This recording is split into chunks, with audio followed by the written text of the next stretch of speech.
federal immigration agents faced a wave of violence on November 9th while conducting enforcement operations in Chicago's Little Village neighborhood.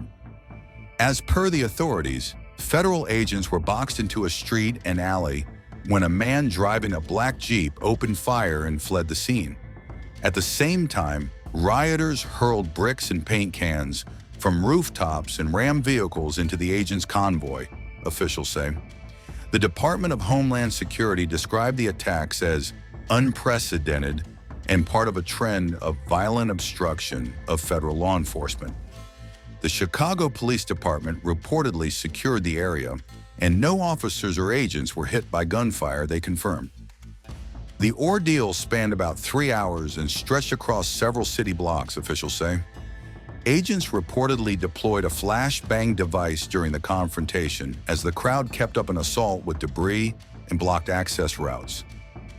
One ramming attempt occurred near an FBI facility where demonstrators tried to breach the perimeter before police intervened. In all, 4 separate vehicle ramming attempts struck the federal convoy in rapid succession, according to DHS. 9 people, 8 U.S. citizens and 1 non-citizen, were arrested on charges ranging from assault to obstruction. The gunman who opened fire remains at large, and the black Jeep vehicle has not yet been located. DHS officials singled out local political leaders for fostering hostility toward law enforcement in the city.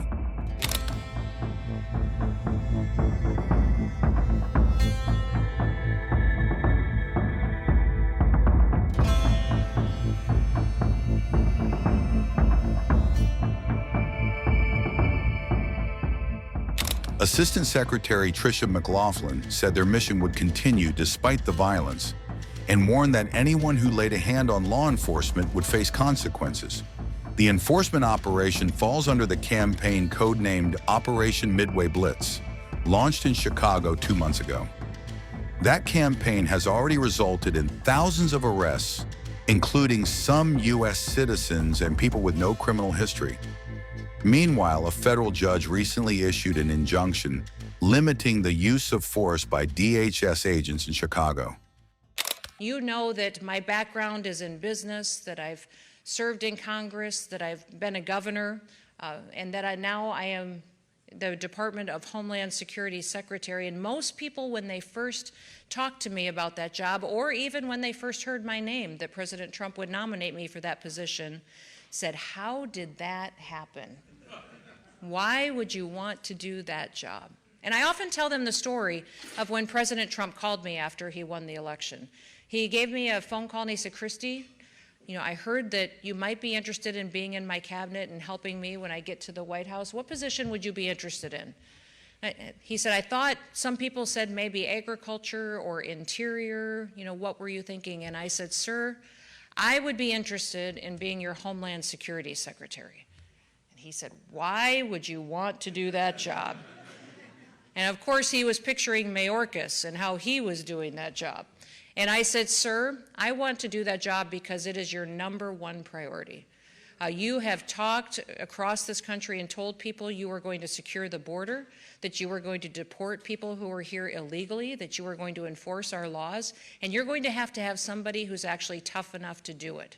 Somebody who recognizes that this is a big job, that it's not going to just take 2, 3, 6 months, that it is going to take a period of time, and it will be something that we will have to be steadfast in and to make sure that we're enforcing our laws and that they apply equally to everyone." He gave me the opportunity to do the job and trusted me, and I am so grateful that he did. The Department of Homeland Security was created after 9/11.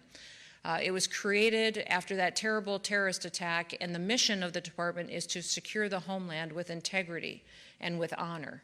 And so we have jurisdiction over every single person that lives in this country, would leave this country or come in, either legally or illegally, when we bring them into justice and take them out. We also have jurisdiction over every product or good that is in this country, would be shipped in or exported as well. And we have jurisdiction over the internet, whatever is said or what is sold or done or communicated. So as you can see, the authorities of the department are large. There are 23 different agencies that were combined. under the department back when it was created. And they're very diverse. You know, because we talk almost every day about the border, that we are responsible for CBP and for ICE, which is our enforcement operation on the interior of the country. But we also have jurisdiction over the Secret Service. They are under our umbrella. We have FEMA in the department. FEMA is responsible not just for disasters, which you have experienced in this state, but also for the continuation of government. If the worst of the worst happens in this country and we're so devastated that our government seems unsustainable, it would be the agency of FEMA that's responsible to make sure that our government would continue and function and serve the people. We also have intelligence agencies in the department. INA helps collect data and partners with the CIA, FBI, and other agencies to make sure that we're staying in front of terrorist attacks and threats that we have across the world. We have weapons of mass destruction that we are responsible for and make sure are deployed appropriately and that we're wisely using the resources that we have in conjunction with the military. We train all the federal law enforcement officers in the country, whatever agency they would happen to go to, they would train under the department and then deployed to their different tasks and responsibilities that they would have. And then we also have the National Operations Center, which is the center that notifies the rest of government of things in the world that we need to be aware of. I tell people many times what I get is about 50 to 100 bad emails a day. If there is a earthquake in Argentina, I'm notified and then decide who to make sure other people in the government and White House know what is going on. If there's a terrorist attack in India, I am notified first and make sure that we handle it appropriately. If there's something that happens in one of our cities, a school shooting or a car bombing, something that would happen, it is the Department of Homeland Security that makes sure we take action to notify and respond appropriately to all of those threats. We also have TSA under the Department of Homeland Security. You can keep your shoes on now. I hope you're happy about that as well. But making sure that we are running appropriate and thorough security checks at our airports as people travel is incredibly important to our country, not just for those who would be vacationing, but many of those for business and how it keeps our economy thriving going forward as well. All of those different agencies work together to make sure that we are doing what we can to defend the homeland and get up every single day and focus on the priorities of this country.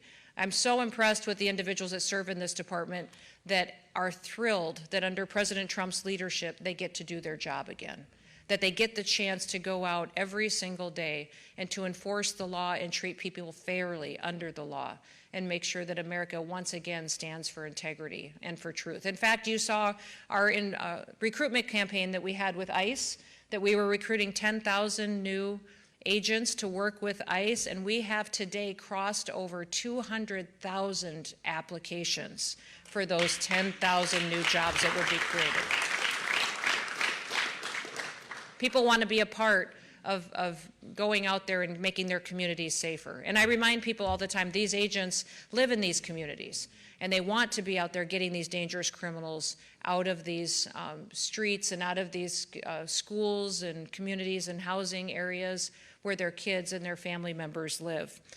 We also have seen, though, a lot of rhetoric and attacks from Democrats, from the left, from people who don't love America as well, that have gone after them. 1,000% increase in attacks against our ICE officers. We've seen an 8,000% increase in death threats against these ICE officers. So one thing I want to ask you to do tonight is if you would go out and encourage a law enforcement officer every chance you get, that would absolutely mean the world to them as they're out there doing and enforcing the law and following through on their oath that they have.